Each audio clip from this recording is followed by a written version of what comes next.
Næstur menn.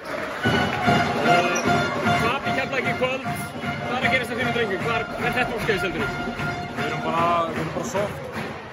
Við mætum ekki nógu vel stendur til leiks og það er bara nógu hérna í Keflavík. Við vissum að við myndum koma brjálæðir út. Við höfum bara mattsaði hérna. En við mætum bara ekki nógu vel stendur til leik. Svo inn í síðasta leik hérna með gífurlegan kraftinni inn í leikinn. Er þetta intensity grunnur eða fannstu það? Já, ég meina, við mætum kannski gera betur í að spila bara liðsfólkan saman. Það er verið að fara yfir alltaf eitthvað svona eintaklis framtök. En við þurfum bara að halda haus og það er bara næsti leikur. Næsti leikur í Þorlákshöfn. Við getum unnið titilinn þar.